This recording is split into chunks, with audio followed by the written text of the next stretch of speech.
Good morning, everybody. Welcome to another episode of Touch Base Tuesday. I'm Michael Cooper, Administrative Pastor of Parkway Church. Wanted to share with you what happened to me on Monday morning. I woke up, I cut my Bible app on, and my favorite scripture popped up. Our scriptures, Proverbs 3, 5, and 6. Trust in the Lord with all thine heart, and lean not to thine own understanding, but in all thy ways acknowledge Him, and He shall direct our path. Then I went to another room in the house, and this was hanging on the wall. And there it was again, Proverbs 3, 5 through 6. So I wanted to talk about what I felt like the Lord wanted me to talk about today, and that's trusting in the Lord. When we find the character Gideon in the Bible, he was hiding because the enemy had just put the fear of God in them, or the fear of the enemy in their hearts. And the angel of the Lord came to him.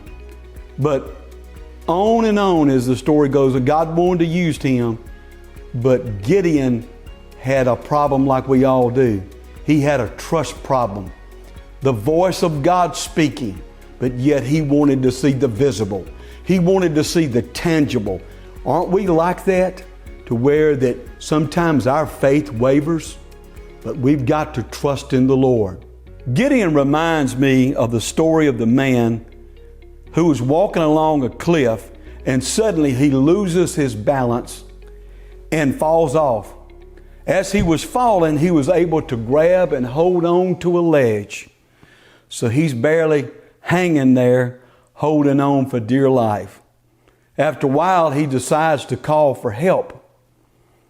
Is there anybody up there who can help me? There's no answer. He calls again, is there anybody up there that can help me? No answer again. He keeps calling again and again, is there anybody up there that can help me? And I think there's a lot of people that are doing that and saying, is there anybody up there that can help me? But to end this story, finally a thick voice calls back, this is God. I can help you. Just let go and trust. So the man yells back and said, is there anybody else up there who can help me? And that's so true of us, to where we want to see the visible. We want to hold on to the tangible. But my people, in this time and age, we have got to trust God. I found it unusual, and I got to thinking about, I have a bank that I've been doing banking business for probably 40 years. It's called Trustmark. I've trusted them with my money for over 40 years. I had another situation where that we were going and doing tests and checking for COVID-19, and it was called Trust Care. I had to trust them that what they did was right. So I looked up, I said, I want to look that up, and I looked up the word trust, or something about how many companies had the word trust on it.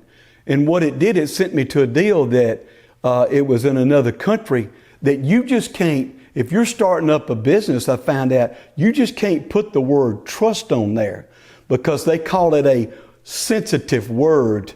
And so you had to have permission to be able to see what your company was and that it was saying what it was saying. In conclusion today, I want to talk to you about trusting. I've trusted in this word for many, many years now, and it's always led me on the right path. When I needed an answer, when I needed direction in my life, when I read that word, I couldn't be like Gideon. I had to trust it. Sometimes I didn't feel it. Sometimes I wondered what God was up to. But when I trusted His word, God's promises always come through. That song, "'Tis so sweet to trust in Jesus." and take Him at His word. That's what I want to tell you today. Read His word, trust His word. God's going to answer you in due time. God bless you. Thank you for joining again, and we'll see you next week.